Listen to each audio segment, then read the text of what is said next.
निवेदन दिले आज या ठिकाणी धाराशिव जिल्ह्यामध्ये जो वाघ मागील 3 महिन्यापासून धुमाकूळ घालतोय त्या वाघाला पकडण्यासाठी वन विभाग सपशेल लोटांगण घेत आहे। त्यासाठी आम्ही या वन विभागाला जाग आणण्यासाठी मागील 7 दिवसापूर्वी एक निवेदन दिलं होतं की 7 दिवसात वाघ पकडा व धाराशिव जिल्ह्यातील जनतेला व प्राण्यांना एक योग्य दिलासा द्या। त्याच्यासाठी अल्टिमेट पूर्व एक निवेदन दिलं होतं आणि त्या निवेदनात आम्ही स्पष्ट नमूद केलं होतं की 7 दिवसात जर वाघ नाही पकडला तर येणाऱ्या 7 दिवसानंतरच्या कार्यवाहीत आम्ही आंदोलन करत असताना यांना कागदी वाघ भेट देऊ। आज आम्ही यांना कागदी वाघ भेट देण्यासाठी आलो होतो। त्या दिवशीही या ठिकाणचे अधिकारी या वेळेस गैरहजर होते आणि आताही गैरहजर आहेत। त्या दिवशीही शुक्रवार होता, आजही शुक्रवार आहे। नेमकं हे अधिकारी झुम्मे के झुम्मा कुठं जातात हे आणखीन पण गुलदस्त्यातच आहे। का तर मागील काळात मी त्यावेळेस पण सांगितलं होतं की यांचं जर कॉल रेकॉर्ड त्यांच्या जायच्या याच्या रस्त्यावरचं टोलनाक्याचं CCTV फुटेज जर तपासलं तर आपल्याला स्पष्ट समजेल की हे महिन्यातून 1 किंवा 2 वेळेस येतात, सह्या करून जातात। असा हा यांचा प्रवास आहे। आपल्याला त्यांच्या प्रवासाविषयी त्यावेळेस पण सांगितलं होतं की खाजगीत जायचं नाही, त्यांच्या कामात पण खाजगीत जायचं नाही। परंतु या जिल्ह्यातली जनता जी भयभीत झालेली आहे त्या जिल्ह्यातले एक सजग जागरूक नागरिक म्हणून मी त्यांना निवेदनातून एक कुठंतरी जाग आणण्यासाठी निवेदनाचा प्रयत्न केला होता की जाग येईल आणि ते कार्यवाही करतील।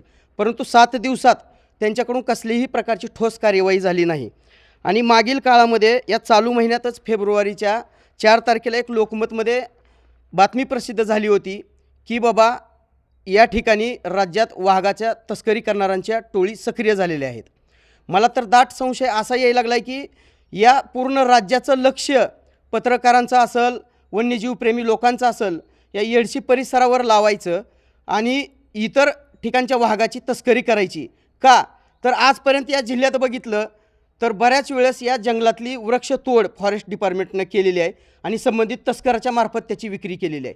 तसंच मुरुम असेल, गौण खनिज असेल, त्याची पण विक्री यांनी केलेली आहे। ते वेळोवेळी आम्हाला या ठिकाणच्या प्रिंट मीडिया, सोशल मीडियाच्या माध्यमातून आमच्या निदर्शनास येत आहे, ऐकण्यात येत आहे, पाहण्यात येत आहे, वाचण्यात येत आहे।